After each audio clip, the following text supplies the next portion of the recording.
President Trump issued the first veto of his presidency, striking down a resolution that would have terminated his national emergency declaration diverting funding to build the wall. The Senate voted Thursday by a margin of 59-41 to block Trump's declaration that an emergency on the border with Mexico requires the construction of a wall, a project for which Congress has not appropriated money.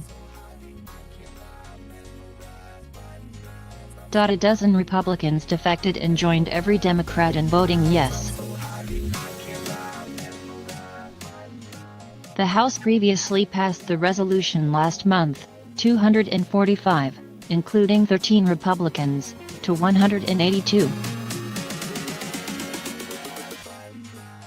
Unless more Republicans defect from the president's position, neither margin would be sufficient to override a veto. "Today I am vetoing this resolution," said Trump.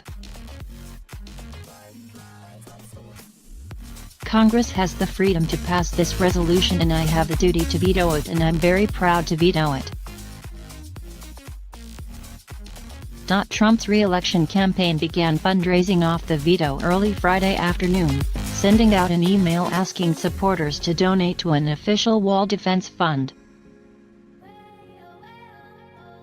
Homeland Defense Secretary Kirstjen Nielsen,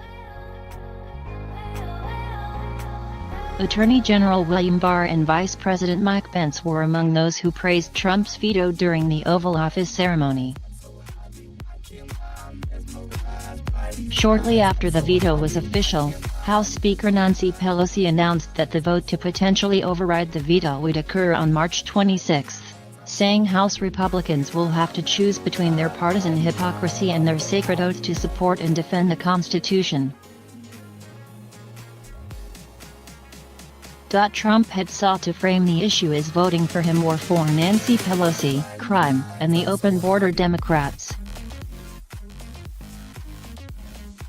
The dozen senators who went against the White House were Susan Collins of Maine, Lisa Murkowski of Alaska, Roy Blunt of Missouri, Lamar Alexander of Tennessee, Pat Toomey of Pennsylvania, Rand Paul of Kentucky, Rob Portman of Ohio, Marco Rubio of Florida, Jerry Moran of Kansas, Roger Wicker of Mississippi, and Mitt Romney and Mike Lee, both of Utah. Lee proposed a version of the resolution that would have restricted future emergency declarations while grandfathering in Trump's, but he couldn't reach a compromise agreement with the White House, and the plan fizzled. "We tried to cut a deal," Lee said. "The president didn't appear interested." The wall was a signature campaign issue for Trump, but he was never able to deliver on his promise to make Mexico pay for it, and the issue languished during his first 2 years in office. The emergency declaration came after Trump failed to win an appropriation for a border wall in a continuing resolution to fund the government last fall. The resulting deadlock shut the government for 5 weeks, during which time workers were furloughed or forced to work without pay. In declaring an emergency on February 15, Trump cited drug smuggling across the border from Mexico, misleading the drop in crime in El Paso, Texas, after a partial border barricade was built there, not true, and reports of women kidnapped. Bound with tape and trafficked into the United States across unguarded sections of the border, no evidence exists of this. Hours later, he flew to his Mar-a-Lago resort in Florida for a weekend of golf.